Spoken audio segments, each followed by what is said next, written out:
بسم الله الرحمن الرحيم. الحمد لله رب العالمين الرحمن الرحيم مالك يوم الدين إياك نعبد وإياك نستعين اهدنا الصراط المستقيم صراط الذين أنعمت عليهم غير المغضوب عليهم ولا الضالين. بسم الله الرحمن الرحيم. لا حول ولا قوة إلا بالله العلي العظيم. أعوذ بالله من الشيطان الرجيم. بسم الله الرحمن الرحيم. الحمد لله الذي لم يتخذ صاحبة ولا ولدا ولم يكن له شريك في الملك ولم يكن له ولي من الذل وكبره تكبيرا. والصلاة والسلام والتحية والإكرام على رسول الأنام النبي الأمجد المصطفى الأحمد أبي القاسم محمد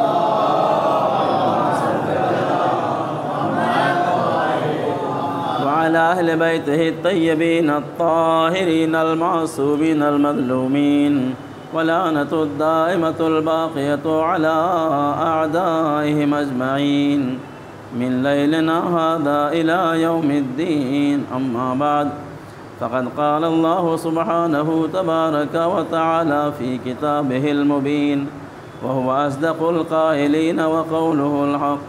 بسم الله الرحمن الرحيم. ومن يبتغي غير الإسلام دينا فلن يقبل منه وهو في الآخرة من الخاسرين.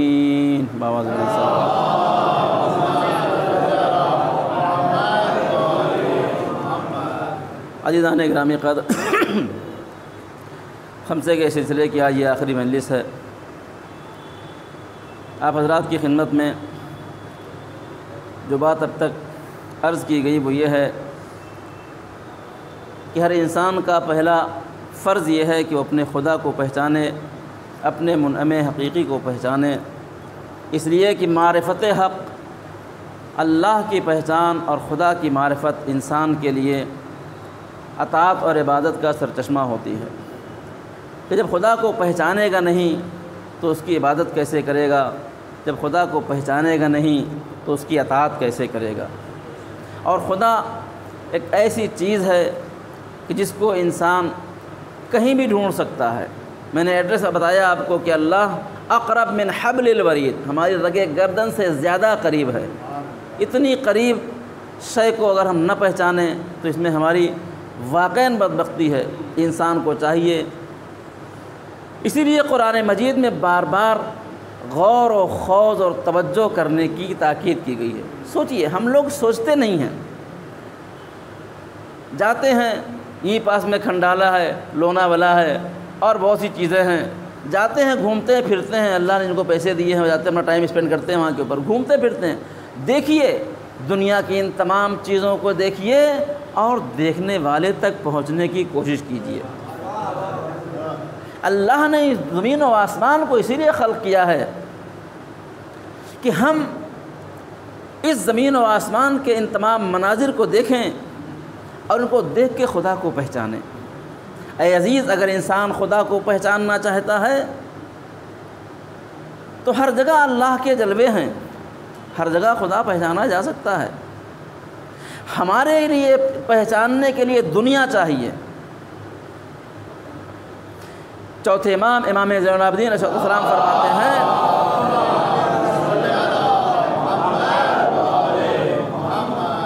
کہ انبیاء میں اور ہم میں فرق ہی یہی ہے. کوئی توجہ، انبیاء میں اور ہم میں یہی فرق ہے کہ انبیاء نے دنیا کو دیکھ کے خدا کو پہچانا، ہم نے خدا کو خدا کے ذریعے پہچانا. اس لیے کہ یہ انوار حقیقی وہ ہیں کہ جب تھے تو دنیا نہ تھی. انہوں نے ان کے سامنے کائنات کو خلق کیا گیا ہے، اسی لیے جب کچھ نہ تھا تو یہ تھے، لہذا انہوں نے خدا کو خدا کے ذریعے پہچانا. لہذا ہم خدا کو پہچانیں، ہم دیکھیں کہ دنیا میں ایک ایک تمام چیزیں جو تحولات ہیں کسی کے اختیار میں پیدائش ہے. کبھی غور ہوتے ہیں، بیٹھ کے سوچئے، ہم امبانی کے یہاں پیدا ہوئے ہوتے یار، کہاں پیدا ہو؟ غریب خاندان میں ملا ہو جائے گے، ہے کہ نہیں؟ ہم فلاں فیملی میں پیدا ہوتے، لیکن پیدائش کسی کے اختیار میں نہیں ہے. جہاں چاہتا ہے اللہ پیدا کرتا ہے۔ اب ہمیں چاہیے کہ ہم بیٹھ کے سوچیں اور 2 رکعت نماز شکرانہ ادا کریں، پالنے والے تم نے ہمیں ایسے خاندان میں پیدا کیا جہاں تیری معرفت کی گفتگو ہوتی ہے، ورنہ اللہ کہیں پیدا کیا ہوتا جا کے گھنٹی بجا رہے ہوتے۔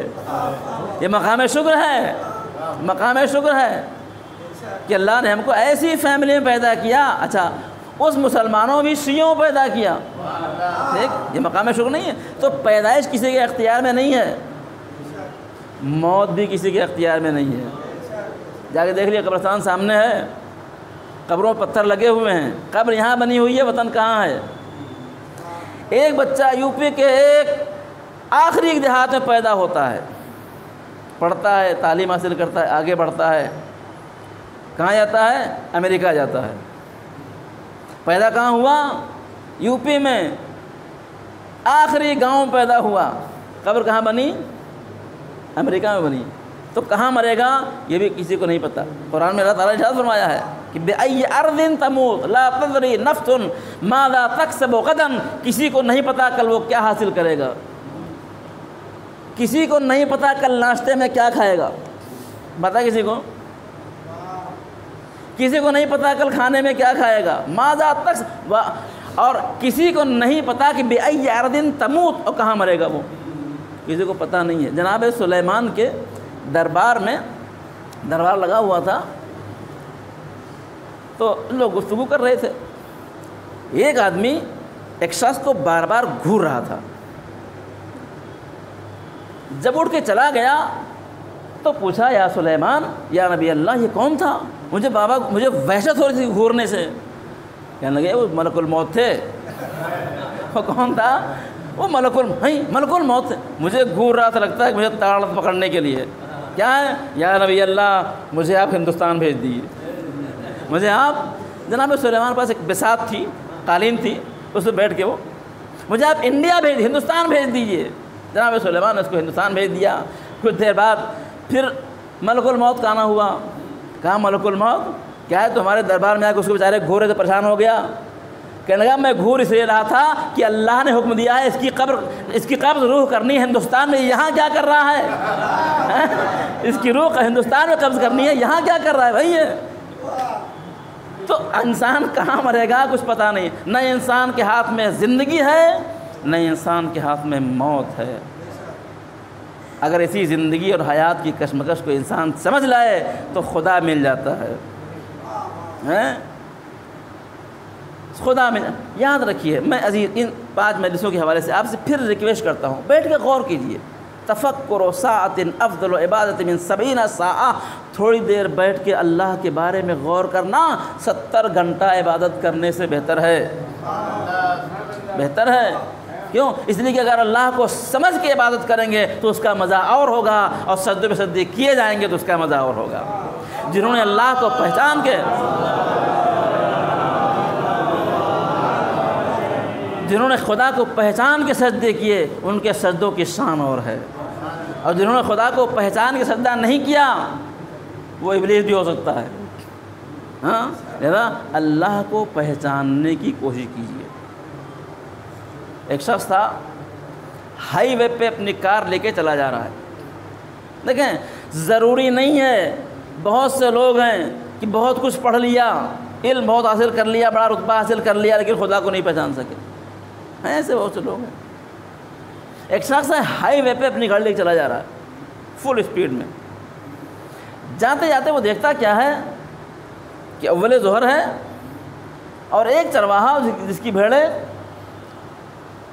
جنگل میں چر رہی ہیں، یہ کیا کر رہا ہے؟ یہ نماز پڑھ رہا ہے۔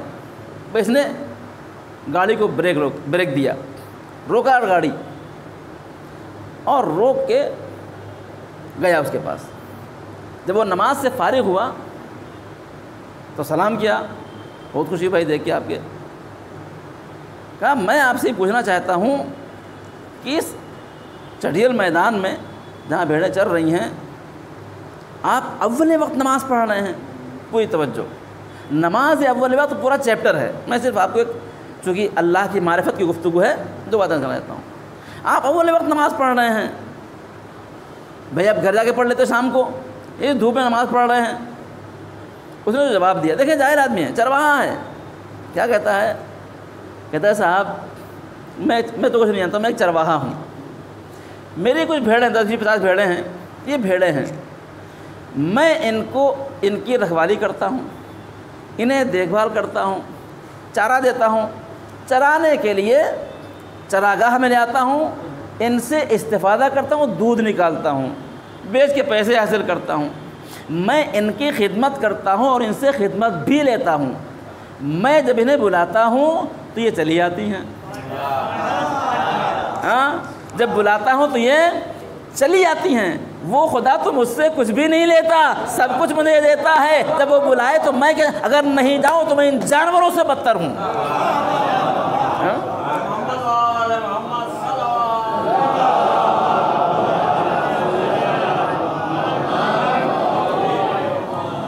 جب خدا بلا رہا ہے تو کیا کرنا مجھے؟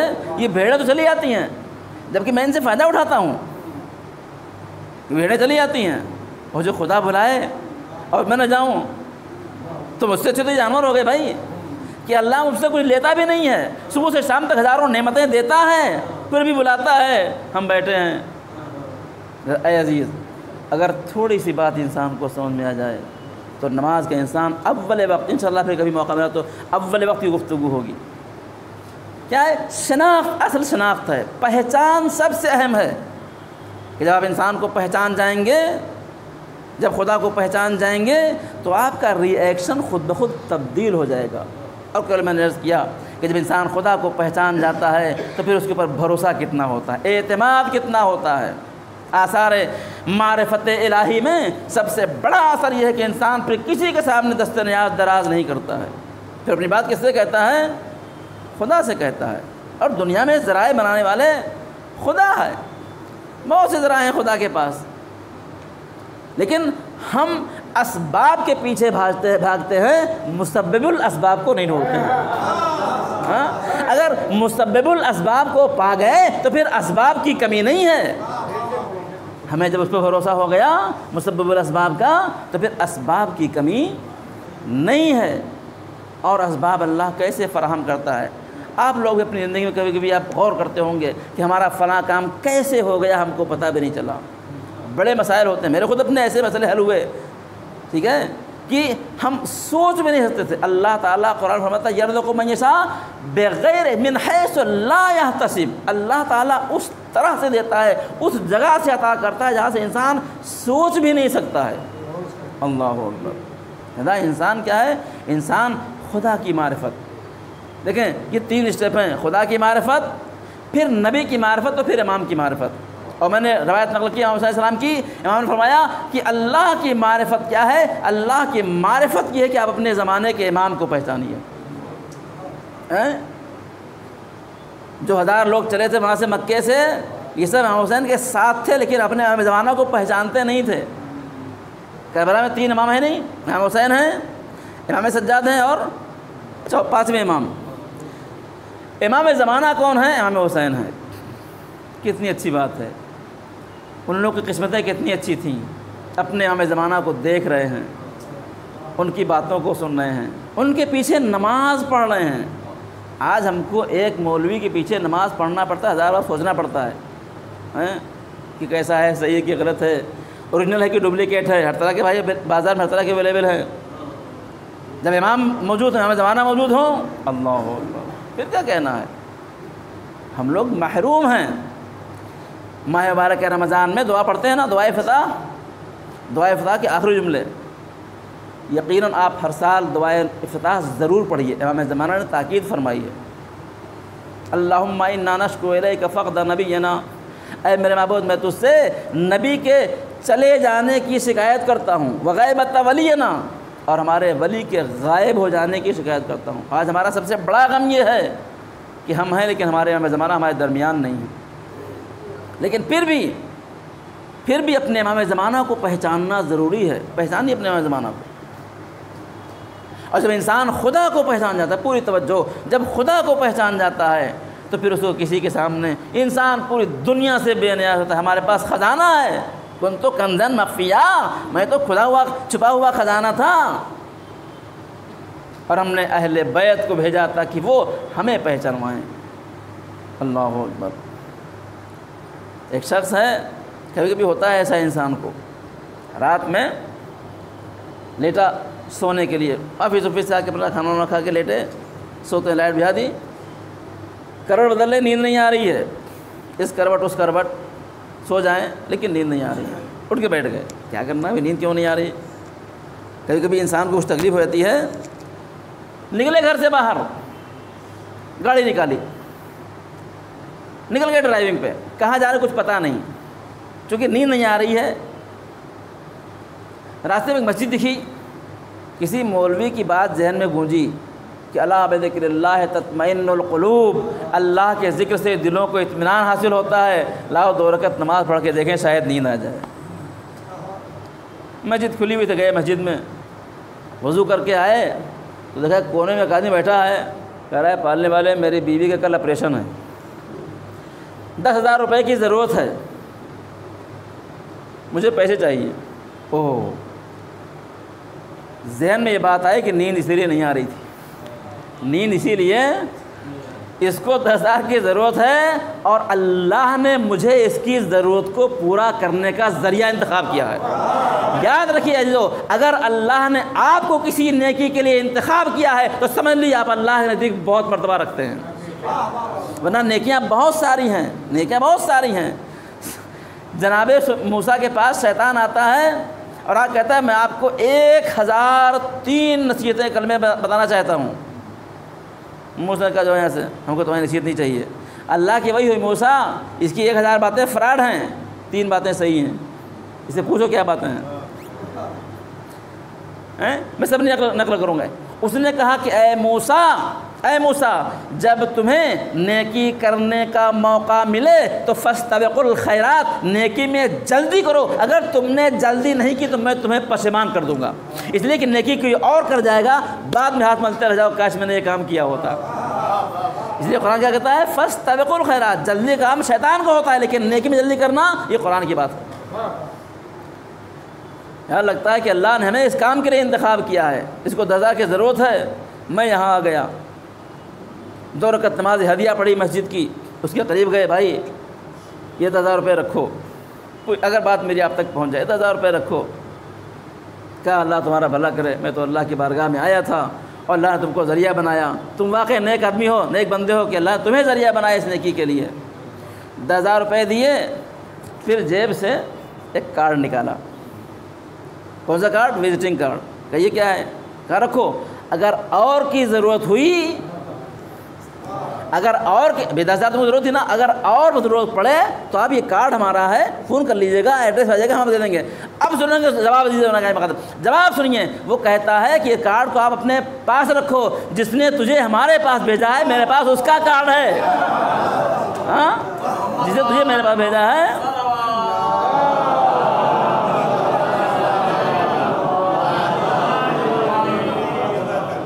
میرے پاس اس کا کارڈ ہے جس نے تجھے میرے پاس بھیجا ہے، اور اس کے پاس تم جیسے افراد کی کمی نہیں ہے۔ اے عزیز یار، جب خدا انسان کو مل جاتا ہے نا تو اس کو کسی کارڈ کی ضرورت نہیں ہے۔ بآواز بلند صلوات۔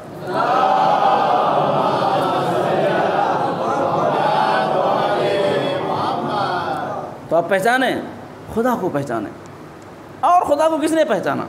ایک روایت بہت مشہور ہے، بہت معروف روایت ہے، اے علی خدا کو میرے اور تمہارے علاوہ کسی نے نہیں پہچانا، اور مجھے تمہارے اور خدا کے علاوہ کسی نے نہیں پہچانا، اور تمہیں میرے اور خدا کے علاوہ کسی نے نہیں پہچانا۔ یہ ٹرینگل ہے، ٹرینگل، اللہ، رسول اور علی۔ اے عزیز، اگر ان تینوں میں سے کسی کو پا گئے تو خدا مل جائے گا۔ روایت سنیے، روایت کیا کہتی ہے؟ روایت کہتی ہے کہ جو علی کو دوست رکھے اس نے مجھے دوست رکھا، جس نے مجھے دوست رکھا اس نے خدا کو دوست رکھا، جس نے علی کو ناراض کیا اس نے مجھے ناراض کیا، جس نے مجھے ناراض کیا اس نے خدا کو۔ یاد رکھیے یہ سلسلہ جا کے خدا پہ ختم ہوتا ہے۔ یہی وجہ ہے کہ جس نے علی کو پہچان لیا اس نے خدا کو پہچان لیا، اور یاد رکھیے آج علی کے فضائل کو چھپانے والے علی کے دشمن نہیں ہیں، خدا کے دشمن ہیں، خدا کے دشمن ہیں، اس لیے کہ وہ جانتے ہیں کہ اگر علی کو متعارف کر دیا لوگ علی کو پہچان گئے تو لوگ خدا تک پہنچ جائیں گے۔ اے عزیز، ہم خدا کو علی کو پہچانتے ہیں، ہم علی کو کتنا پہچانتے ہیں، ہم نے علی کو کتنا پہچانا؟ ایک روایت بہت مشہور، دیکھیے روایتیں پڑھی جاتی ہیں لیکن آپ ویو سے دیکھیے، میں آپ کو کہاں لے کے جا رہا ہوں۔ ایک روایت بہت مشہور ہے کہ جو کچھ پورے قرآن میں ہے آیت اللہ خوئی نے اپنی کتاب میں اس کو مستند طریقے سے نقل کیا ہے۔ آیت اللہ خوئی اپنے زمانے کے بہت بڑے مرجع تھے، فقہا میں ان کا نام بہت وزنی تھا، بہت لوگ ہیں جنہوں نے ان کی تقریر کی رکھی ہے۔ فرماتے ہیں کہ جس نے جو پورے قرآن میں ہے وہ کہاں ہے؟ الحمد کے سورے میں ہے، جو کچھ پورے قرآن میں سب الحمد کے سورے میں آ گیا ہے، اور جو کچھ الحمد کے سورے میں وہ کہاں ہے؟ بسم اللہ میں ہے۔ دیکھیے آج سے آپ کا رویہ بدل جانا چاہیے۔ میں سمجھتا ہوں انشاءاللہ ہماری مجلس میں جو لوگ آ رہے ہیں یہ رات میں وضو کر کے سوتے ہوں گے انشاءاللہ۔ جو کچھ پورے قرآن میں سورہ الحمد میں ہے، جو الحمد ہے وہ کہاں ہے؟ بسم اللہ میں، اور جو بسم اللہ میں وہ کہاں ہے؟ بائے بسم اللہ میں۔ اور انا نقطۃ تحت البا، میں بائے بسم اللہ، مولا کیا فرماتے ہیں؟ میں اس بے کے نیچے کا نقطہ ہوں۔ اے عزیز ہم نعرے تو بہت لگاتے ہیں لیکن اے عزیز آج سمجھ لیجئے کہ اپنی زندگی کے ہر کام میں اگر ہم بسم اللہ کہہ رہے ہیں تو یہ بسم اللہ نہیں ہے، یہ یا علی کہہ کے اپنے کام کو شروع کر رہے ہیں۔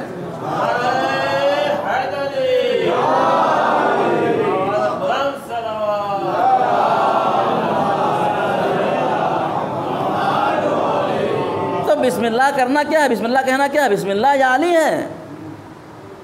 اپنے ہر کام سے پہلے بسم اللہ، اللہ اکبر۔ میں نے پچھلی مرتبہ عرض کیا تھا، اسی مجلس میں عرض کیا تھا کہ ہم بسم اللہ کا ساتھ ہمارا رویہ ایک بسم اللہ، ایک بسم اللہ یہ علی کے ایکول ہے۔ اپنی زندگی کے ہر کام کو بسم اللہ شروع کیجئے، گھر سے نکلیے بسم اللہ، کھانا کھائیے بسم اللہ، کپڑے پہنیے بسم اللہ، نہائیے دھوئیے بسم اللہ، رات کو سوئیے بسم اللہ، ہر کام کو بسم اللہ سے شروع کریے، اور پھر برکتیں دیکھیے کیا ہوتی ہیں، پھر دیکھیے برکتیں کیا ہوتی ہیں۔ میں ایک روایت سنا دوں غیر امام حسن عسکری علیہ السلام کی۔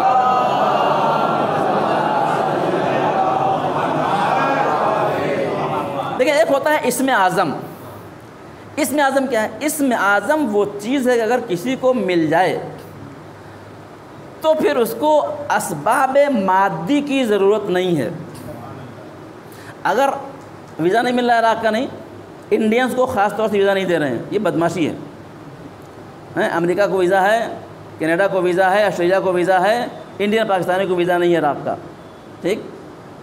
اگر آج کل ویزا نہیں مل رہا ہے، کتنی خواہش ہے کہ اگر ہم گاتے کربلا تو آج 40 میں کہاں ہوتے؟ کربلا ہوتے، لیکن ویزا نہیں مل رہا ہے۔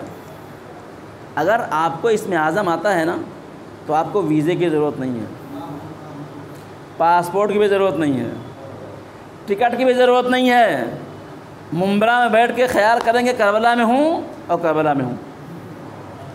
جس کو اسم اعظم معلوم ہے، آصف ابن برقیہ کو اسم اعظم کا تھوڑا سا حصہ معلوم تھا کہ آنکھ جھپکنے میں بلقیس کو میں تخت کے جناب سلیمان کے سامنے لا کے رکھ دیا۔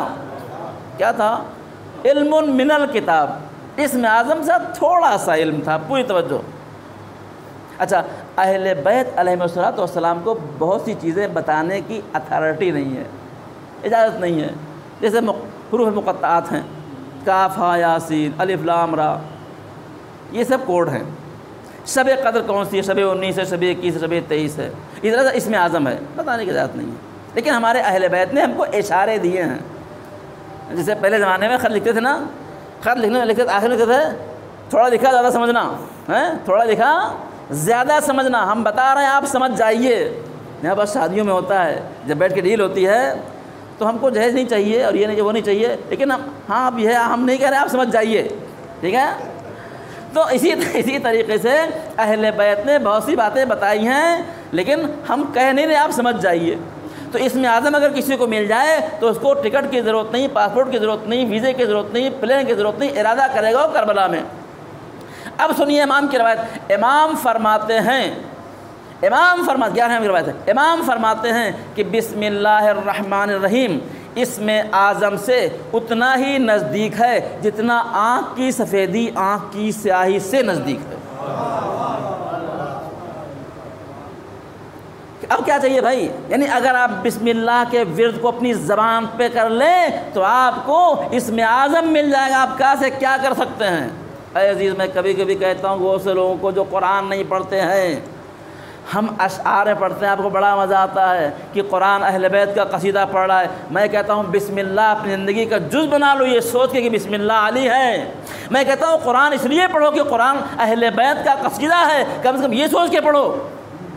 لیکن نہیں، ہم سنتے تو بہت ہیں لیکن دل و جان میں اترتا نہیں ہے ہمارے۔ جب یقین ہے، میں نے پہلی بار کیا تھا کہ ہماری مشکل یہ ہے کہ ہم شک کی زندگی جی رہے ہیں، سب کچھ مشکوک ہے، خدا کا وجود مشکوک ہے، امام کی روایتیں سب۔ جس دن یقین ہو جائے گا اس دن ہم اہل یقین ہو جائیں گے، خدا ہمارے دل و جان میں آ جائے گا۔ بآواز بلند صلوات۔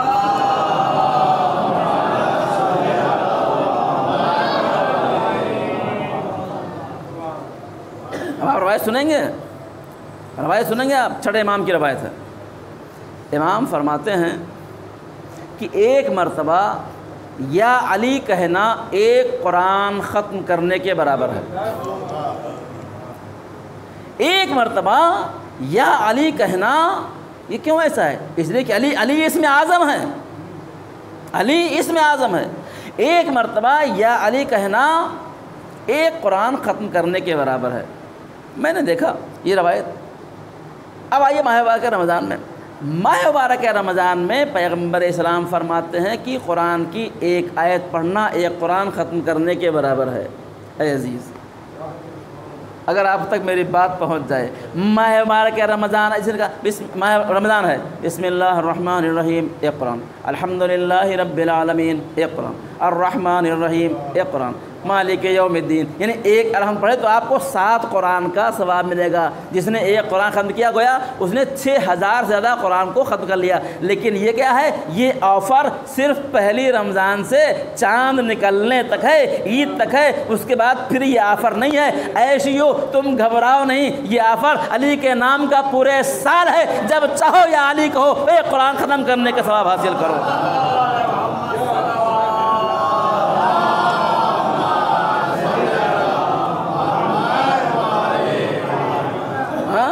ایک مرتبہ یا علی کہنا، اسی لیے ہمارے پاس، آپ سن، ہم لوگوں کو پتہ نہیں ہے، اسی لیے ہماری مائیں جب بچہ بولنا سیکھتا کیا کہتے ہیں؟ یا علی کو، یا علی، مطلب یا علی سکھاتے ہیں۔ کیا ہے؟ یہ وہی ہے جو ہمارے پاس روایتوں میں۔ اور 5ویں امام کی روایت ہے، امام فرماتے ہیں کہ ایک مرتبہ یا علی کہنا 36000 قرآن ختم کرنے کے برابر ہے۔ لیکن عزیزو یاد رکھیے، ہمارے نعرے بہت لگتے ہیں، جبریل کا ٹیچر علی علی ہے نا، داماد پیغمبر علی علی، زہرا کا شوہر حسین کا بابا، یہ نعرے بہت اچھے ہیں، لیکن یہ نعرے کیا ہیں؟ یہ نعرے ون وے ہیں۔ یہ نعرے کیا ہیں؟ اس نعرے کو لگائیے، خوب لگائیے، ٹھیک ہے؟ علی علی سب ہے، علی کا پوری دنیا میں علی ہے بھائی، جہاں جائیں گے آپ علی دکھائی پڑیں گے، ہر جگہ علی آپ کو نظر آئیں گے۔ لیکن ایک بار نعرے کو پلٹیے اور ایک بار نعرہ ایسے لگائیے، جو نماز قضا نہیں کرنے والے ہیں کہیں علی علی، جو جھوٹ نہیں بولنے والے ہیں کہیں علی علی، جو حرام نہیں کھانے والے ہیں کہیں، جو غیبت نہیں کرنے والے ہیں کہیں، جو ایک بار نعرہ ایسے، پھر دیکھیں کتنے نعرے لگانے والے ہوتے ہیں۔ ہاں، جو کسی کی پراپرٹی ہڑپ نہیں کرتے کیا کہیں؟ وہ کہیں علی علی، جو کسی پہ ظلم نہیں کرتے وہ کہیں علی علی، جو کسی کو نامحرم کو نہیں دیکھتے وہ کہیں علی علی۔ اگر ایسا نعرہ ہمارے درمیان رائج ہو جائے تو واقعی ہم علی والے ہو جائیں گے۔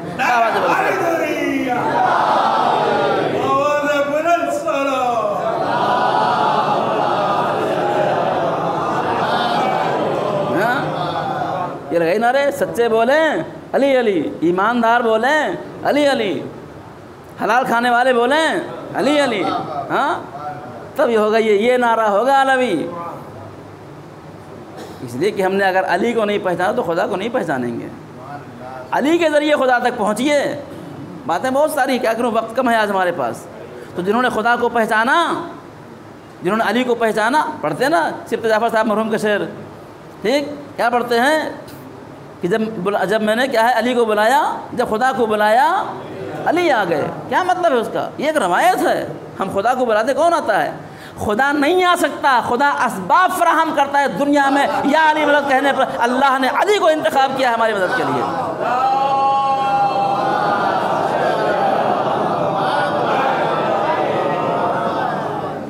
اللہ نے علی کو انتخاب کیا ہے، اور ہماری آپ کی وسعت کا ہے. انبیاء کی مدد کی ہے ہمارے مولا نے. قصے بہت سارے مشہور ہیں، میں اس کو نقل نہیں کرنا چاہتا ہوں. تو علی وہ ہیں. اب کہنا یہ ہے کہ ہمارے پاس اتنا بڑا سرمایہ ہے. علی ہے کہ نہیں ہے؟ علی کس کے ہیں؟ علی دیکھیے ہمارے پاس کیا ہے، ہمارے پاس سب، میں نے کیا کہا، سب چیزیں مشکوک ہیں. روزانہ اذان ہوتی ہے اشہد ان امیر المومنین، اس کے بعد امام المتقین. اب امام المتقین ہو گئے، پھر کیا ہوا؟ پھر امام تو اس کے ہوئے جو متقی ہیں. اگر ہم متقین نہیں ہیں تو علی امام کس کے ہیں؟ اگر علی کو امام بنانا ہے تو پہلے متقی بننا ہوگا. متقی ہو گئے تو علی ہمارے امام ہوں گے.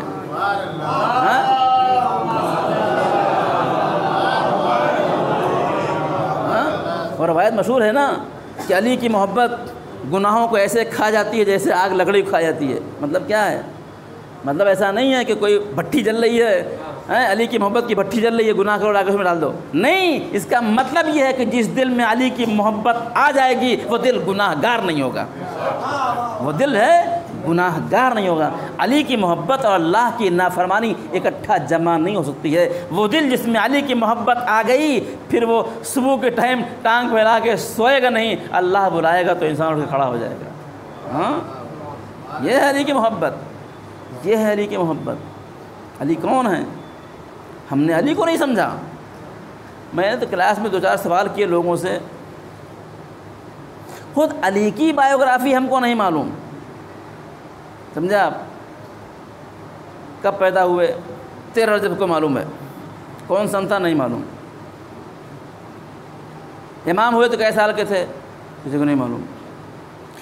خلیفہ ہوئے تو کئی سال کے تھے، کسی کو معلوم. شہید ہوئے تو کئی سال کے تھے، نہیں معلوم کسی کو. اس لیے کہ ہم کیا کرتے ہیں، ہم علی کو اپنے حساب سے امام مانتے ہیں. اے عزیز، علی ہماری شرطوں پر امام نہیں ہیں، ہم علی کی شرطوں پر علی کے چاہنے والے ہیں. ہمیں طے کرنا ہوگا کہ ہم کیا ہیں، ہم علی کی شرطوں پر علی کے چاہنے والے ہیں. کیوں؟ علی کیا ہے؟ دعائے ندوہ پڑھتے ہیں نا. اے کاش ہمارے پاس اگلے سال، میں تو آپ کو سجیشن دیتا ہوں، فری کا مشورہ، اگلے سال آپ خمسہ کیجئے، ایک مولوی کا موضوع دیجئے، دعائے ندبہ کی شرح. 5 مجلسیں دعائے ندبہ کی شرح. پھر دیکھیے مجلسیں کیسی ہوتی ہیں آپ کی. 5 مجلسیں دعائے زیارت جامع کبیرہ پڑھیے آپ. 5 مجلسیں قرآن کی تفسیر بیان کیجیے. یہ لوگ سننے کے لیے آئے ہیں، یہ لوگ علم حاصل کرنے کے لیے آئے ہیں. ضروری کہ نعرہ لگے واہ واہ ہو. علم اگر اس مجلس کے ذریعے، اس منبر کے ذریعے سے آپ تک علم پہنچتا ہے. میں نے روایت نقل کر رہا ہوں ہم کی کہ اللہ تعالیٰ ایسے کے اوپر رحم فرمائے جو کیا کرتا ہے، یتعلم علومنا ویعلم الناس. علم حاصل کر لوگوں تک پہنچائے، یہ بہترین ذریعہ ہے پہنچانے کا. دعائے ندبہ میں پڑھیے کیا فرماتے ہیں، یا علی الایمان مخالط لحمک و دمک کما خالط لحمی و دمی. پیغمبر اسلام فرماتے ہیں، اے علی تمہارے گوشت اور خون میں ایمان ایسے رچ بس گیا ہے جیسے میرے گوشت اور خون میں ایمان رچ بس گیا ہے. یہی وجہ ہے کہ پیغمبر اسلام نے روز خندق فرمایا کہ کل ایمان کل کفر کے مقابلے میں جا رہا ہے. سب کے ایمان میں اور علی کے ایمان میں فرق یہی ہے. میں پہلے بھی عرض کیا تھا کہ جو علی کی معرفت ہے وہ کسی کی معرفت نہیں ہے. سب اصحاب ہیں، لیکن سب اصحاب میں علی جو نبی کو پہچانتے ہیں وہ سب نہیں پہچانتے ہیں. یاد ہے آپ کو جنگ خندق میں عمرو بن عبدود کود کے آ گیا، اور اس نے کہا کہ آؤ لڑنے کے لیے آؤ. تم تو مسلمان ہو بھائی، تمہارے یہاں چت بھی تمہاری، پٹ بھی تمہاری. اگر تم نے مار دیا ہم کو تو غازی کہلاؤ گے، فاتح کہلاؤ گے، اور مار دیے گئے تو شہید ہو جاؤ گے. تمہارا دونوں طرف فائدہ ہے کہ نہیں ہے؟ آؤ. کون؟ اس کے کہنے پر بھی کوئی نہیں گیا. اور مجبوراً کیا ہوا، مولا علی اٹھے۔ کب اٹھے؟ پیغمبر نے فرمایا، دیکھیے اب لوگ آپس میں کہنے لگے کہ بہت بڑا بہادر ہے اور بہت خطرناک ہے، بڑا طاقتور ہے، اور فلاں جنگ میں کسی جنگ ہو رہی تھی تو اس کی ڈھال ٹوٹ گئی تو اس نے اونٹ کے بچے کو، یہ آپس میں گفتگو ہو رہی تھی۔ لیکن جب پیغمبر نے کہا کہ من لہذا الکلب، اس کتے کے مقابلے میں کون جائے گا، جس کو نبی کی معرفت تھی، اس کے نزدیک اب وہ شیر نہیں تھا، کتا ہو گیا، کتے کو مارنا کیا مشکل ہے۔ اور علی اٹھ کے کھڑے ہو گئے۔ علی جانتے تھے کہ جب نبی نے کتا کہہ دیا ہے تو کتے کو مارنا مشکل، کتنا بڑا پہلوان ہوگا، مار کے چلے آئیں گے۔ بابا جی بلند صلوات۔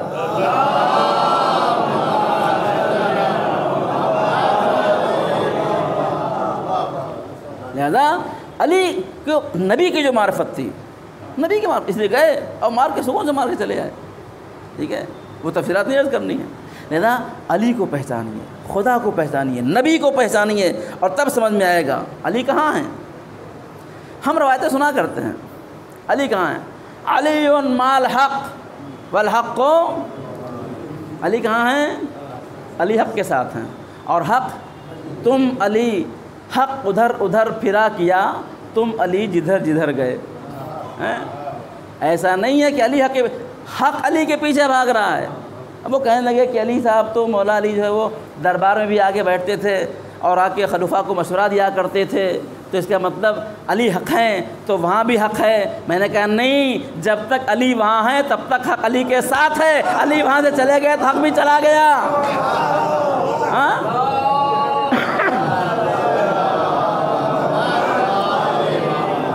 اس لیے علی حق کے پیچھے نہیں ہے، حق علی کے پیچھے ہے۔ جب تک علی وہاں ہے حق ہے، جب علی چلے گئے تو حق بھی، ہاں یہ نہ سمجھیے کہ وہاں چلے گئے علی تو وہ حق نہیں ہوئے، اگر علی چلے گئے تو حق چلا گیا وہاں سے۔ ہاں یہی تو ہے نا، حق علی کہاں ہیں؟ علی حق کے ساتھ ہیں اور حق علی کے ساتھ ہیں۔ اگلی روایت، بہت سی روایتیں ہیں، علی مع القرآن والقرآن مع علی، اور یہ سب آپ کو یاد ہے الحمدللہ مجلسوں کے فیض سے۔ علی قرآن کے ساتھ ہیں اور قرآن، اے عزیز یہ روایتیں ہم نے کتنی مرتبہ سنی، لیکن یہ روایتیں ہمارے دل و جان میں کب اتریں گی؟ علی حق کے ساتھ ہیں، آپ کس کے ساتھ ہیں؟ علی قرآن کے ساتھ ہیں، آپ کس کے؟ اگر کل کو سماج میں کوئی حق کی بات آئی اور آپ نے حق بات نہیں کہی تو سمجھ لیجئے آپ علی کے ساتھ نہیں ہیں۔ اگر کل کو ہم قرآن کو نہیں پڑھتے ہیں، قرآن نہیں پڑھتے ہیں تو ہم قرآن کے ساتھ نہیں، علی کے ساتھ نہیں ہیں۔ اگر آپ کو علی کے ساتھ رہنا ہے تو کوئی بھی ہو حق بولنا ہوگا، قرآن کی تلاوت کرنے کی، اس پر عمل کرنا ہوگا۔ بابا سے بلند صلوات۔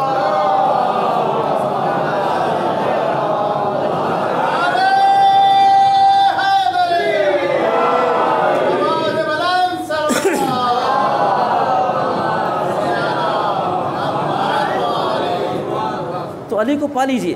میں نے پچھلے عرض کیا تھا کہ ہم نعرے لگاتے کیا؟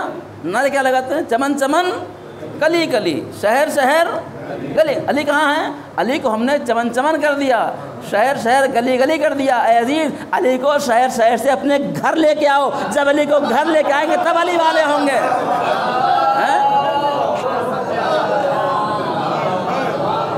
علی ہمارے گھر کب آئیں گے بھائی؟ علی کب گھر آئیں گے؟ نہیں لاتے ہیں، ڈرتے ہیں۔ علی کو گھر لائے تو سچ بولنا پڑے گا، علی کو گھر لائے تو جھوٹ سے دوری کرنی پڑے گی، علی کو گھر لائے تو نماز پڑھنے پڑے گا۔ بابا سے بلند صلوات۔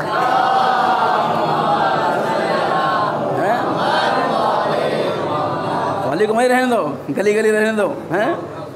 عزیز، علی کو گھر لے کے آئیے، علی کو دل و جان میں اتاریے۔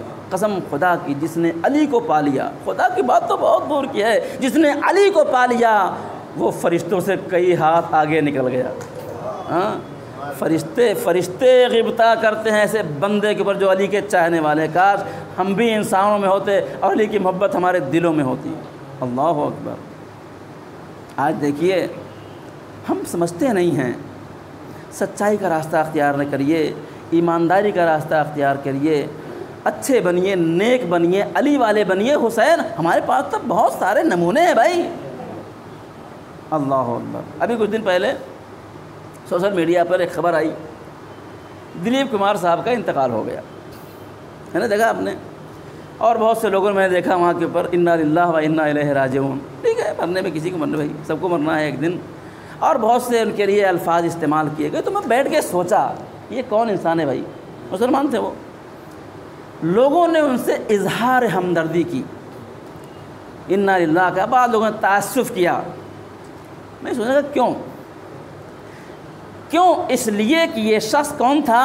یہ شخص ایکٹر تھا، اچھے کاموں کی پوری توجہ سے میری بات آپ تک پہنچ جائے، اچھے کاموں کی ایکٹنگ کرتا تھا اور ایکٹنگ کر کے پیسے لیتا تھا، ٹھیک ہے، فلموں میں ایکٹنگ کرتا تھا، اچھے کاموں کی اچھی ایکٹنگ کر کے پیسے لیتا تھا۔ تو آج لوگ اس کے لیے اتنا متاثر ہیں۔ اے عزیز، جب اچھی ایکٹنگ کرنے والوں کے لیے آپ کے دل اتنے پگھلتے ہیں، اگر آپ اچھے بن جائیں گے تو آپ کے لیے لوگ کیسے ہو جائیں گے؟ ہاں، کبھی سوچا آپ نے؟ وہ تو ایکٹنگ تھی بھائی، وہ تو ایکٹنگ کرتے تھے۔ جب ایکٹنگ پہ یہ رد عمل ہے تو حقیقت میں اگر انسان اچھا ہو جائے تو لوگ آپ کے لیے، یہ وہم ہے کہ آج کل ایمانداری کا زمانہ نہیں ہے، یاد رکھیے زمانہ ایمانداری کا ہے، لوگ بے ایمان ہو گئے ہیں، زمانہ ایمانداری کا ہے۔ روایت کے جملے ہیں کہ آخری زمانے میں ایماندار کو لوگ بیوقوف سمجھیں گے اور بے ایمان کو لوگ چالاک سمجھیں گے، ٹھیک ہے نا، یاد رکھیے۔ اور کبھی کبھی ایکٹنگ بھی بڑے کام کی ہوتی ہے، بابا سے بلند صلوات۔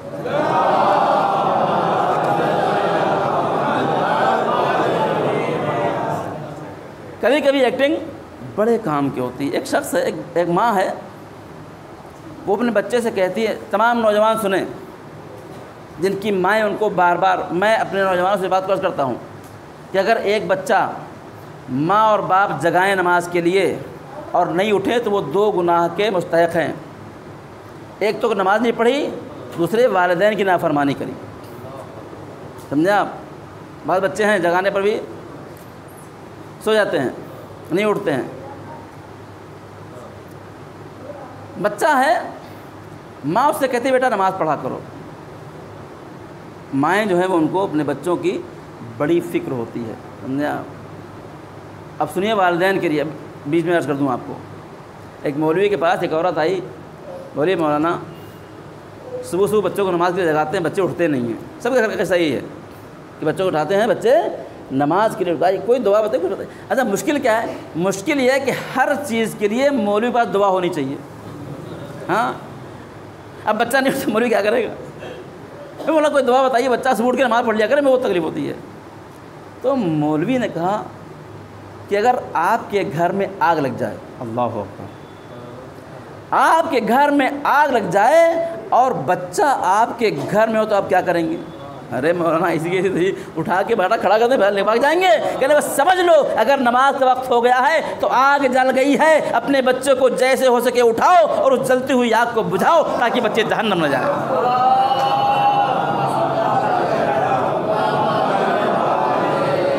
اور قرآن کیا کہتا ہے؟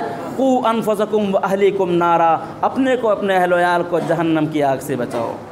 کیسے نہیں اٹھے گا بچہ؟ اٹھائیے، لائی بالٹی پانی دیکھا جائے گا، کیا کریں گے آپ اگر گھر میں آگ لگی ہو تو؟ ماں جو ہے بہت پریشان ہو رہی ہے، بچہ نماز نہیں پڑھتا ہے، تو کہتے بیٹا پڑھا کرو، ہم پڑھ لیں گے، بس بچے ہوتے ہیں سے نکلے ہوئے۔ بہت تاکید کرنے کے بعد بھی ایک دن بچے نے نماز نہیں پڑھی تو ماں رونے لگی۔ اماں کہا کہ رو رہی ہو؟ اور ہم تم سے کہتے ہیں نماز نہیں پڑھتے ہو، ہم کو پسند نہیں ہے ہمارا بچہ بے نمازی ہو، تارک الصلاۃ ہو، بڑی روایتیں کہا ٹھیک ہے۔ وہ گیا جا کے ہاتھوں دھلا اور آ کے اس نے اللہ اکبر، وضو بھی ایسے کیا اور نماز بھی ایسے ہی پڑھا اس نے۔ اماں نے دیکھا ارے بچہ میں نماز پڑھنے لگا، بہت طبیعت خوش کی، بہت دعائیں دی اس کی، سمجھے آپ؟ دوپہر کے پڑھی، شام کی پڑھی، رات میں سو گئے۔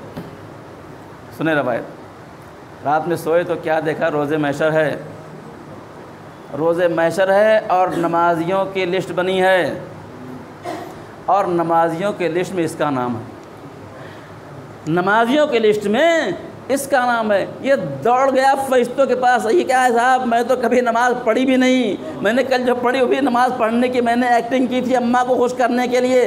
آواز آئی اللہ تعالیٰ کی کو آپ کی یہی ایکٹنگ پسند آ گئی، اس لیے کہ تمہاری اس ایکٹنگ سے تمہاری ماں خوش ہو گئی۔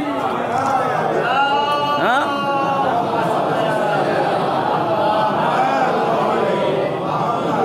تمہاری اس نماز کی ایکٹنگ سے تمہاری ماں خوش ہو گئی، جس ایکٹنگ سے ماں خوش ہو جائے اللہ اس سے راضی ہو جائے، تو بچہ اگر نیک ہو جائے تو اللہ کتنا راضی ہوگا۔ یہ کہاں سیکھیں گے ہم؟ یاد رکھیے عزیزان گرامی قدر، بس آپ کی مجلس تمام۔ ہمیں کیا ہے؟ ہمیں چاہیے کہ علی کو پہچانیں۔ ہم علی کے حق کو ادا کر رہے ہیں، اصلاً ہم نے علی کے حق کو ادا نہیں کیا۔ روایت کہتی ہے کہ جب مولا علی کو ابن ملجم نے تلوار ماری اور آپ کو گھر لایا گیا، امام حسن باہر آئے اور کہا آپ لوگ اپنے گھر جاؤ بھائی، اب ابن ملجم پکڑ گیا ہے، اب جو ہوگا ہم دیکھ لیں گے، آپ لوگ سب چلے گئے، ایک شخص نہیں گیا جس کا نام ہے اسبغ ابن نباتہ۔ اسبغ ابن نباتہ اس شخص کا نام ہے کہ جو جناب فاطمہ کے نماز جنازہ اور تدفین میں شریک ہونے والوں میں سے ایک ہیں۔ 7 یا 8 لوگ تھے، ان میں سے ایک اسبغ ابن نباتہ۔ امام حسن باہر آئے، جگہ بیٹھے ہوئے ہیں، کہا اسبغ تمہارے امام نے فرمایا چلے جاؤ، تم گئے نہیں؟ کہا آقا ایک بار مولا سے ملنا چاہتا ہوں، اور امام سے ایک روایت سننا چاہتا ہوں۔ میں اس روایت کو بالخصوص آپ کے لیے اس لیے نقل کر رہا ہوں کہ امام کی آخری روایت ہے یہ۔ ہمارے ائمہ کی آخری روایت دیکھیے، چھٹے امام کی آخری روایت سن سکیں گے آپ؟ چھٹے امام کی آخری روایت کیا ہے؟ تفصیل بہت ہے۔ امام نے اپنے اصحاب کو جمع کیا، اپنے اجزاء اقربا گھر والوں کو جمع کیا اور فرمایا اللہ اکبر، ایک جملہ کہ جو نماز کو ہلکے میں لے وہ ہماری شفاعت سے محروم ہے۔ نہیں پڑھنے کی بات نہیں ہے، جو نماز کو ہلکے میں لے، ایزی لے۔ اسبغ نے کہا میں مولا سے ملاقات کرنا چاہتا ہوں۔ امام گھر میں گئے، بلایا، امام نے اجازت دی۔ اسبغ کہتے ہیں میں پاس پہنچا، میں نے دیکھا کہ امام ایک زرد کپڑا اپنی پیشانی پہ باندھے ہوئے ہیں اور آپ کے چہرے کا رنگ اس کپڑے سے زیادہ زرد ہے۔ امام پوچھا اسبغ تم گئے نہیں؟ کہا آقا جانے سے پہلے آپ کی ایک روایت سننا چاہتا ہوں۔ آخری روایت سن لیجیے آپ، مولا کی آخری روایت۔ 2 چیزیں ہیں، ایک آخری روایت ہے اور ایک آخری وصیت ہے۔ ایک مجلس کم سے کم ہو تو 5 ہو جائے گا، کم سے کم 5 مجلسیں امام کی آخری روایت، آخری جو امام نے امام حسن کو لکھوایا، بیٹا لکھو لکھو کیا کیا لکھوایا آپ نے، ہم کو نہیں پتہ۔ کہا اسبغ یہ روایت سن لو کہ اس بات تم ہم سے روایت سننے کو نہیں ملے گا تم کو۔ جی مولا فرمائیے۔ کہنے لگے اسبغ رسول اللہ نے مجھے بلایا، اے علی میرے پاس آؤ، شاید وہ آخری اوقات کی بات تھی، اے علی میرے پاس آؤ۔ میں گیا، کہا اے علی مسجد جاؤ، مسجد میں مسلمانوں کو جمع کرو اور جمع کر کے 3 جملے کہو۔ ان سے کہو کہ جو اپنے والدین کو ناراض کرے عاق ہو جائے اس پر اللہ کی لعنت، جو اپنے آقا سے بھاگ جائے اس کی بات نہ مانے اس پر اللہ کی لعنت، جو مزدور کی مزدوری ادا نہ کرے ظلم کرے اس پر اللہ کی لعنت۔ امام نے فرمایا اے اسبغ میں نے رسول کی بات کو سنا، میں مسجد میں گیا، مسلمانوں کو جمع کیا اور میں نے یہ 3 باتیں لوگوں تک پہنچائی۔ ابھی میں ممبر سے اترا نہیں تھا کہ ایک آخری ووشے سے ایک آدمی بولا اے علی تم نے باتیں تو بیان کر دیں، اس کی تشریح بیان نہیں کی، تفصیل بیان نہیں کی۔ میں پھر گیا رسول اللہ کے پاس، رسول اللہ نے میرا ہاتھ پکڑا اور مولا علی نے جناب اسبغ کی انگلی کو اس طرح پکڑا، کہا اے اسبغ اسی طرح میرے حبیب نے میری انگلی کو اس طرح پکڑا اور کہا جا کے مسجد میں کہہ دو کہ اے علی میں اور تم اس امت کے باپ ہیں۔ اللہ اکبر، علی اور نبی اس امت کے باپ ہیں، جنہوں نے اس باپ کے حق کو ادا نہیں کیا اس پر اللہ کی لعنت۔ اے عزیز کیا ہم علی اور نبی کے حق کو ادا کرتے ہیں؟ پھر فرمایا جا کہہ دو ہم اس علی اور نبی اس امت کے آقا ہیں، جو اس آقا سے گریز کرے بھاگے اس پر اللہ کی لعنت ہے۔ اور پھر فرمایا ہم اور علی اس امت کے اجیر ہیں، مزدور ہیں، جو ہماری مزدوری ادا نہ کرے اس پر اللہ کی لعنت ہے۔ اے عزیز اتنی عظیم روایت ہے کہ ہم بیٹھ کے دیکھیں کہ ہم اپنے باپ کے حق کو ادا کر رہے ہیں کہ نہیں کر رہے ہیں۔ اپنے آقا سے بھاگے تو نہیں ہیں، علی بلا رہے ہیں ہم نہیں جا رہے ہیں، علی ایمانداری کی طرف بلا رہے ہیں ہم نہیں جا رہے ہیں، ہم علی ہمارے علی نے کیا کیا؟ علی نے پیغمبر نے پتھر کھائے ہماری ہدایت کے لیے، پیغمبر نے مشکلات برداشت کی ہماری ہدایت کے لیے، اور ہم اگر ہدایت کے راستے پر نہ ہو تو ہم نے اپنے آقا کے حق کو ادا نہیں کیا ہے۔ بس ایک روایت جو میں نے پچھلے سال پڑھی تھی اور بھی کی پڑھ کے تمام کرتا ہوں، مجھے بہت پسند ہے یہ روایت۔ یزید اگر اپنے علی کو پہچان لیا تو سمجھ لیجیے ہماری زندگی اور ہماری آخرت دونوں کامیاب ہے۔ آج ہمارے پاس ہمارا رد عمل کیا ہے؟ اسلام میں اگر کوئی کسی کو ساتھ برا کرے تو برے کا برا بدلہ ہے۔ العین بالعین قرآن کی آیت ہے، والسن بالسن والاذن بالاذن۔ اگر کوئی آپ کی آنکھ پھوڑے آپ اس کی آنکھ پھوڑ سکتے ہیں، اگر کوئی آپ کا کان کاٹے آپ اس کا کان کاٹ سکتے ہیں، اگر کوئی آپ کا دانت توڑے آپ اس کا دانت توڑ سکتے ہیں، لیکن جتنا اس نے کیا ہے اتنا ہی۔ اسی لیے مولانا نے فرمایا، اے حسن اگر میں زندہ رہا تو میں دیکھوں گا، اگر میں مر گیا تو ابن ملجم کو ایک ہی تلوار مارنا، اس لیے اس نے ایک ہی تلوار ماری۔ اللہ، یہ تھی عدالت علی۔ ہمارا انداز کیا ہے؟ ہمارا انداز یہ ہے کہ کوئی اگر ہم کو ایک گالی دے تو ہم کو کماتی ہے کیا؟ ہم اس کو 10 گالی دیں گے۔ ہاں، اگر کوئی ایک تھپڑ مارے تو اسی کے ایسی ہم 10 تھپڑ ماریں گے، 7 پوچھ اکھاڑ کے رکھ دیں گے۔ اب روایت سنیے اور دیکھیے ہم کہاں ہیں اور علی کہاں ہیں۔ پیغمبر پوچھتے ہیں، اے علی اگر تمہارے ساتھ کوئی برائی کرے تو تم کیا کرو گے؟ آپ سمجھ گئے کہ مولا علی کا جواب کیا ہوگا، اس لیے کہ اہل بیت کا طریقہ یہ ہے کہ وہ اچھوں کے ساتھ تو اچھے ہیں، جو برائی کرتا ہے ان کے ساتھ بھی اچھا ہی کرتے ہیں۔ اللہ اکبر۔ کہا یا رسول اللہ میں اس کے ساتھ اچھا ہی کروں گا۔ ہمارے ساتھ کوئی برائی کر کے دیکھے، اس کی ایسی کمزور سمجھتے ہو کیا؟ ہم اس سے برے ہو جائیں گے۔ یاد رکھیے، برے کے ساتھ برا ہونا کمال نہیں ہے، برے کے ساتھ اچھا ہونا کمال ہے۔ پھر رسول نے پوچھا، یا علی اگر وہی شخص تمہارے ساتھ پھر برائی کرے تو کیا کرو گے؟ اگر ہمارے ساتھ ہم نے اگر کسی کو ایک بار چھوڑ دیا چلو بھائی جان دو، اگر دوبارہ پھر برائی کرے نا تو اس کی کیا سمجھتے تم کو؟ لیکن میرے مولا فرماتے ہیں، یا رسول اللہ میں اس کے ساتھ پھر اچھا ہی کروں گا۔ بس یہ تو آپ کی مجلس تمام۔ پھر رسول نے پوچھا، اگر علی اگر وہی شخص تمہارے ساتھ پھر برائی کرے تو کیا کرو گے؟ ہمارا اگر ہم کسی کو 2 بار چھوڑ دیں تو تیسری بار تو کیا اس کے کیا کمزور سمجھتا ہے، کیا بیوقوف سمجھتا ہے؟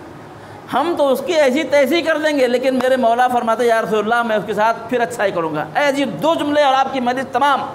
اب رسول پوچھتے ہیں، اے علی کیا بات ہے کہ ایک ہی شخص تمہارے ساتھ بار بار برائی کر رہا ہے اور تم اس کے ساتھ بار بار اچھائی کر رہے ہو؟ میرے مولا قربان جاؤں آپ کے اوپر۔ امام فرماتے ہیں، یا رسول اللہ اگر وہ برا اپنی برائی چھوڑنے کو تیار نہیں ہے تو میں علی اپنی اچھائی کیسے چھوڑ دوں؟ وہ برا اپنی برائی نہیں چھوڑ رہا ہے تو میں اپنی اچھائی سے کر چھوڑ دوں گا؟ اے عزیز ہم علی والے ہیں۔ بس آپ کی مجلس تمام۔ خدا بندہ ہم سب کی عزاداری کو قبول فرمائے۔ اس مجلس عزا کے حوالے سے ہم سب کے نفسوں کو کربلا والوں جیسا بننے کی توفیق عطا فرمائے۔ اس مجلس عزا کے فیض سے خدا، رسول اور نبی اور امام کی معرفت کی توفیق عطا فرمائے۔ بہت برائی کر رکھی ہے ہم نے، بہت برے ہم ہیں، لیکن اے عزیز یہ مجلسیں نہ ہوتی تو ہمارے پاس اچھے بننے کا موقع نہ ہوتا۔ اس مجلس حسین کے فیض سے میرے معبود ہماری برائیوں کو ہم سے بہت دور کر دے، شیطان کے شر سے ہمیں محفوظ فرما۔ اور جو لوگ ہمارے اس خمسے کو اور سلسلہ جنہوں نے جاری رکھا ہے، جنہوں نے اللہ نے جن کو سبب قرار دیا، اللہ ان سب کے تمام آرزوؤں کو اور تمناؤں کو پوری فرمائے، ان کی توفیقات میں اضافہ فرمائے، اور جن مرحومین کے لیے مجلسیں ہو رہی ہیں جن کے ثواب پہنچ رہا ہے، اللہ تعالیٰ ان کے درجات کو بلند فرمائے۔ یہ میں نے بتایا کہ عزاداری حسین کیا ہے؟ حسین عزاداری سونامی ہے، سونامی، اسے کوئی روک نہیں سکتا، یہ قیامت تک ہوتی رہے گی۔ حسین کا غم بہت سے لوگ ہیں یہ سمجھتے ہیں، کہتے ہیں مولانا آپ ہی تو پڑھتے ہیں مجلس میں کہ 2 آنسو بہا لیا جنت مل جائے گی۔ میں ان سے کہتا ہوں کہ ہم آنسو نہیں بہاتے جنت کے لیے، ہم اگر جنت کے لیے آنسو بہائیں تو یہ حسین سے معاملہ ہو جائے گا، آنسو لیجیے جنت دیجیے۔ اے عزیز حسین کا غم ایسا ہے جنت نہ ملے تب بھی ہم آنسو بہائیں گے۔ ہم اس سے تھوڑی ہوتے ہیں کہ روئیں گے تو جنت ملے گی، ہم حسین کے غم میں روتے ہیں، حسین پر ظلم ایسا ہوا۔ اللہ اکبر۔ اور کربلا کے مظالم ایسے ہیں کہ جنہوں نے ہم کو، ہماری نسلوں کو رونے پر مجبور کر دیا۔ ہاں، اور جس نے سنا وہ رویا۔ ایک واقعہ نقل کر دوں میں آپ کو۔ ایران میں سارے شیعہ جانتے ہیں آپ، اکثریت وہاں پہ شیعہ ہے. ایک نوجوان بزنس کے لیے، آج سے علامہ صاحب جامع الدرر نے اس واقعے کو لکھا ہے، آج سے 50 سال پہلے کی بات ہے جب اتنی ٹیکنالوجی نہیں تھی. وہ ایران سے رشیا گیا بزنس کے لیے، اور رشیا میں اس ٹائم کمیونسٹ کا جو ہے وہ پاور تھا، اور وہاں اظہار مذہب، خاطر مسلمانوں کو اپنے مذہب کا ظاہر کرنے کی اجازت نہیں تھی. گیا بزنس کے لیے وہاں کے اوپر، اس نے اپنا کاروبار پھیلایا، الحمدللہ اس کا کاروبار چل گیا، اچھا ہو گیا. ایک دن جہاں وہ رہتا تھا، بازو کے گھر میں ایک لڑکی رہتی تھی، اس کی آنکھیں چار ہوئیں. اس نے دیکھا اس کو، اس کے اوپر فریفتہ ہو گیا. شیعہ تھا. اگلے دن وہ گیا، اچھا چونکہ پڑوسی تھے، ایک دوسرے کے اظہار مذہب کی اجازت نہیں تھی، لیکن ایک دوسرے مذہب کو جانتے تھے. کھٹکا کیا، باپ نکلا، جی بولا میں آپ کی بیٹی شادی کرنا چاہتا ہوں. اس نے دیکھا کہ بھائی آدمی پیسہ کمانے والا ہے، ٹھیک ٹھاک ہے، کاروبار اچھا چل رہا ہے اس کا. کہا ٹھیک، کوئی بات نہیں ہے، شرط ایک ہے. کہا شرط کیا ہے؟ کہا شرط یہ ہے کہ تم عیسائی ہو جاؤ تو ہم شادی کر دیں گے. پیغمبر کی روایت ہے کہ قتل حسین کی ایک حرارت ہے مومن کے دل میں جو کبھی ٹھنڈی نہیں ہوتی، کبھی ٹھنڈی نہیں ہوتی. کہا ٹھیک ہے، ہم آپ کو بتائیں گے. آگے گھر، اب رات بھر پسو پیش میں، ایک طرف عشق ہے، ایک طرف دین ہے. دین کو قربان کریں کہ عشق کو قربان کریں؟ رات بھر اسی پسو پیش میں صبح ہوئی تو عشق غالب آ گیا، دین مغلوب ہو گیا. گئے سرنڈر ہو گئے، ہم اپنا مذہب چینج کرتے ہیں، عیسائی ہو جائیں گے. شادی ہو گئی، بیوی کے گھر لے کے آئے، لائف گزر رہی ہے، کھا رہے کما رہے مست ہیں. جب محرم آیا، پہلی محرم آئی اور آسمان پر چاند نمودار ہوا، تو جو قتل حسین کی جو گرمی ہے نا، اس کی لو پکڑنے لگی. رات میں سوئے تو خیال کیا کہ ارے یار محرم آ گیا، ہمارے ہاں عزاخانے سج گئے ہوں گے، عزاخانے سج گئے ہوں گے. ٹھیک ہے، کوئی بات نہیں. اٹھے اپنے کاروبار پہ گئے. 2 محرم آئی، ہمارے ہاں مولانا آئے ہوں گے اور مجلسیں ہو رہی ہوں گی. دھیرے دھیرے ایک اضمحلال سا ان کے اندر پیدا ہو گیا. 3 محرم آئی، حسین کربلا پہنچ گئے. اب رات میں یہ سو رہے، راتوں میں نیند نہیں آ رہی ہے، بے چینی ہے. اچھا بیوی نے ذرا سا احساس کیا کچھ مشکل ہے اس کو. کہا کوئی پرابلم ہے، کوئی مشکل ہے؟ کہا نہیں کوئی پرابلم نہیں. اے عزیز، وہ لکھتے ہیں کہ 7 محرم آ گئی. 7 محرم آ گئی تو بیوی نے لا کھانا رکھا، پانی پینے کے لیے اٹھایا، دل میں خیال آیا کہ آج 7 محرم ہے. آج 7، چونکہ مذہب بدل چکے ہیں، اظہار کی اجازت نہیں ہے، آج 7 محرم ہے. حسین کے بچے پیاسے ہیں، آنکھوں میں آنسو آ گئے، پانی رکھ دیا. ایران میں 2 دن بہت غضب کے ہوتے ہیں، 9 محرم اور 10 محرم، تاسوعا اور عاشورہ. اب حسین کی محبت جو گرمی تھی نا، یہ ایک ایک دن شعلہ ور ہوتی چلی آ رہی تھی. 9 محرم آ گئی. اب اس کی بے چینی، آج آفس نہیں جائیں گے، آج خیریت تو کیا بات، کچھ طبیعت خراب ہے؟ بیوی پوچھ رہی ہے، کچھ نہیں. 9 محرم آئی، رات ہوئی، شب عاشور ہے، شب عاشور ہے، اور اس کو نیند نہیں آ رہی ہے، نیند نہیں آ رہی. آج شب عاشور ہے اور اب پشیمان آقا میں نے ایک عورت کے لیے اپنا مذہب بدل دیا.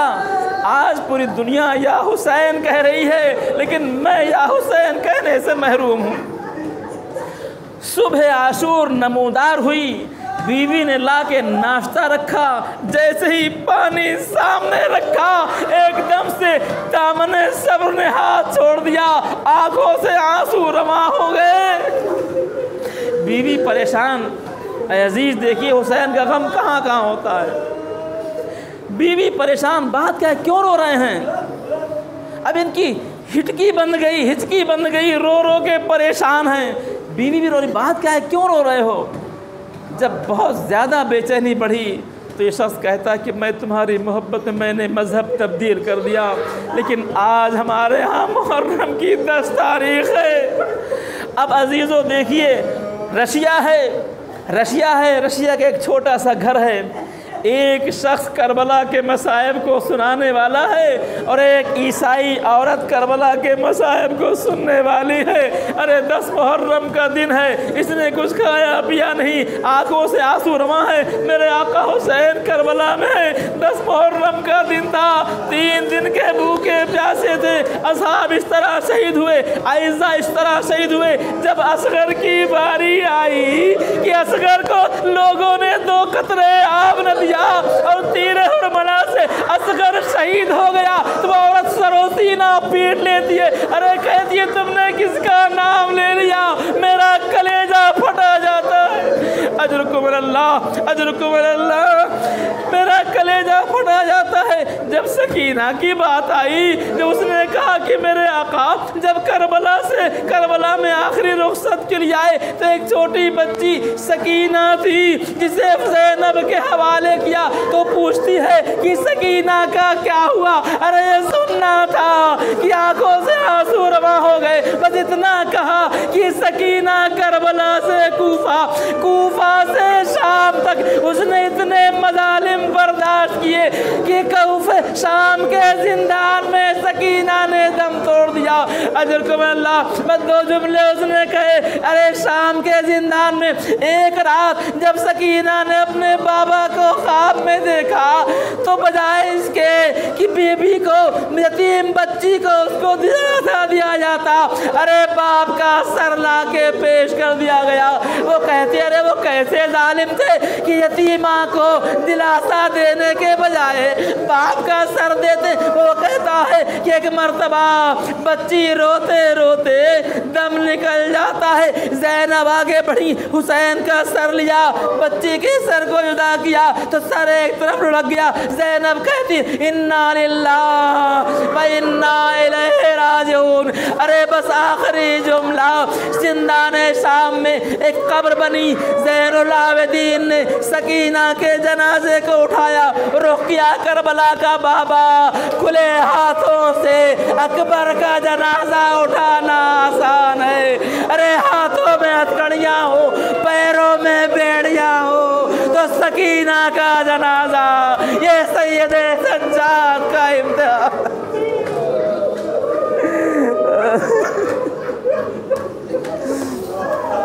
فسيعلم الذين ظلموا أي منقلب ينقلبون ألا لعنة الله على القوم الظالمين۔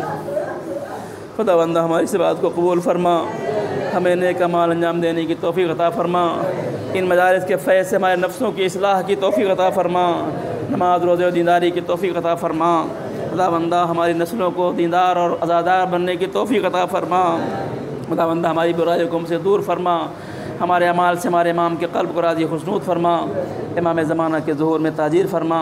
آپ حضرات سے التماس ہے کہ جو لوگ فرشیدہ پہ تشریف فرما ہیں، جو مجلس میں ہیں، ان سب کے محرومین کے لیے اور خاص طور سے شہناز رضا بنت عبداللہ اور مہدی رضا ابن محمد رفیع کے لیے سورہ فاتحہ بآواز بلند ساتھ پڑھیں۔